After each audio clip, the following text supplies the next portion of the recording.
We've got a big year for Australian Government Procurement this year in the ICT sense, and also the rest of IT that's going on. We know that we've got considerable amount of money in budget and in the operational budgets of agencies to spend.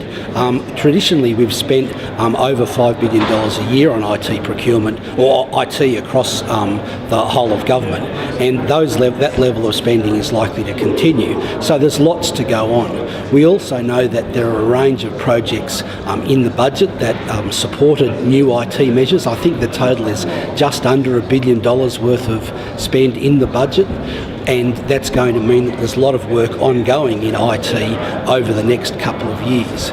We're also undertaking some interesting new measures in IT procurement policy and in some of the support mechanisms we have to expand the way we're doing things, simplify things for suppliers and for agencies, and to improve probably the efficiency and the productivity of our procurement work.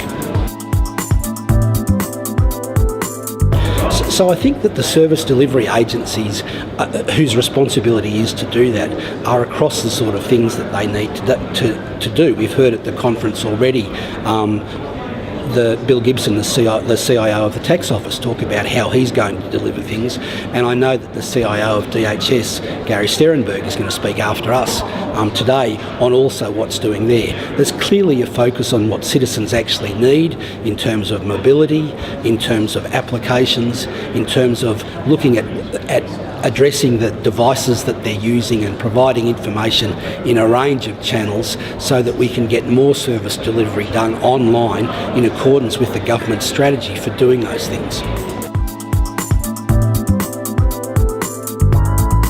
So I guess there are two things to consider in that, two different ways of directions. The first is what technology we're procuring, and secondly, the effect of technology on our procurement arrangements.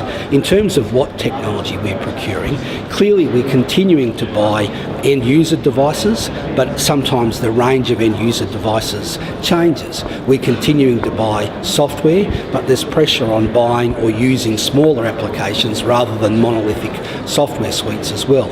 And of course, the back end that we need to support those arrangements continues to be procured.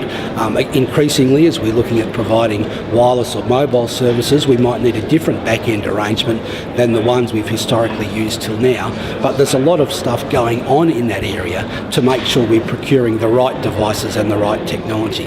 The effect of technology, of course, means that we also can procure in different ways. We've used technology to provide open data about procurement. We've used it to provide, most recently, a social media channel to discuss procurement things, and we intend to continue to take advantage of technology changes to make sure we deliver a better procurement service for agencies and for suppliers. So I think one of the things that all CIOs know is the need to make sure we're getting value for money. Value for money doesn't mean using the cheapest IT necessarily, but clearly that's an influence on things. It means making sure that we understand, firstly, the market we have, what the user needs are.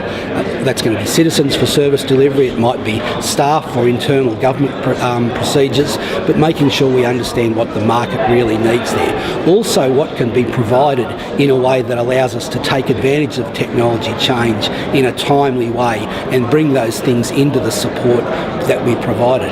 But finally, that we also look at the total cost of technology over time and recognise that constantly changing things sometimes isn't exactly going to provide the best way or the best means of delivering value for the taxpayer in our technology dollar. So what we need to do is balance the total cost of ownership, balance the value, and look at the user experience and combine those things to get the best deal for the Commonwealth and for the taxpayer.